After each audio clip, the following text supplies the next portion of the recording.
Ukrainian President Vladimir Zelensky just speaking moments ago to the United Nations Security Council calling for security guarantees. Yeah, we'll bring the panel in for this one. Pleased to have former Wisconsin Governor Scott Walker here with us, trial attorney Barack Lurie, and Turning Point USA contributor Erin Elmore. Absolutely. Erin, I want to get your thoughts on this conversation as well. In regards to where's the red line for the ask from Zelensky? We've heard these UN ambassadors say that they're sending humanitarian aid. Some have sent weaponry, if you will, artillery, if you will, for them to fight back for the Russians. But where is the red line of there's too much to ask in terms of getting into what you don't want to talk about, which would be a potential World War III situation? Right. So that line of the sand is really not be delineated. And it's hard to watch this because we hear so much support within the United States for Ukraine, and these people do not deserve what's happening. But it's hard because you see the people that fly the Ukrainian flag, but a year ago wouldn't stand for the American flag. And they say we stand with Ukraine, but wouldn't even stand with their own neighbors during COVID. So the American people are showing support for them, which they should. And we know that Putin is a despot and a dictator and should be treated accordingly. But I feel that that Putin isn't afraid of the United States and our current administration. And what Joe Biden needs to do is come down much harder on him. And these lines in the sand, as you mentioned, are very important. And where are they? I think it's providing the aid that Ukrainians need, whether it's more weapons or more enforcement, but also that heavier hand on Vladimir Putin. Yeah, we've heard President Biden call Putin a war criminal, Fred. But when it comes to the technicalities of actually bringing someone to trial and Russia and Moscow and the Kremlin, do you see that happening? And what could the consequences be? $30,000 per month for a Malibu mansion. And this happened for nearly a year. Here's some shots of it, huh? Pretty nice area there. Again, though, you paid for that, the taxpayer. We'll bring our panelists back in for this one. Scott Walker, Barack Lurie, Erin Elmore.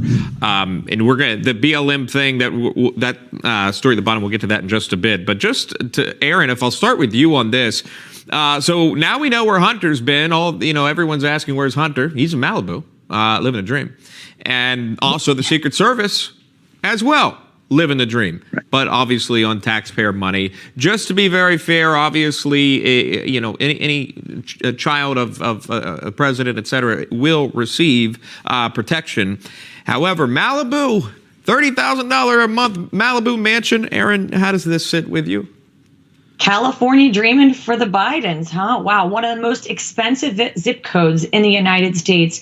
The issue, I think, is consistency. Because if this were a Trump child and this happened, there would be outrage. The talking heads over at CNN and MSNBC would be banging their fist and screaming about how inappropriate this was. And I do believe under similar circumstances, those who are watching the Trump kids, now adults, but the Trump children of the president, stayed in a studio apartment.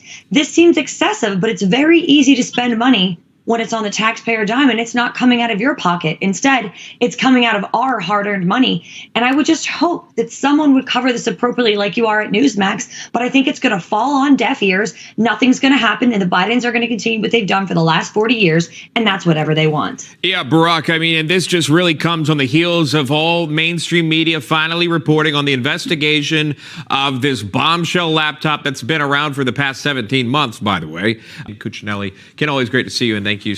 Another member of Vice President Kamala Harris's team, her Deputy Chief of Staff, Michael Fuchs, becoming the 11th person to leave. Let's bring in our panelists for a reaction, Scott Walker, Barack Lurie, and Erin Elmore. And Governor Walker, is this common, the fact that another member of her team is out the door? No, but Kamala Harris's staff members know that she's an absolute joke, and she's the only one still laughing. Another key member of Vice President's team is out again. This is, it almost is, what are we at, 12 now? 11?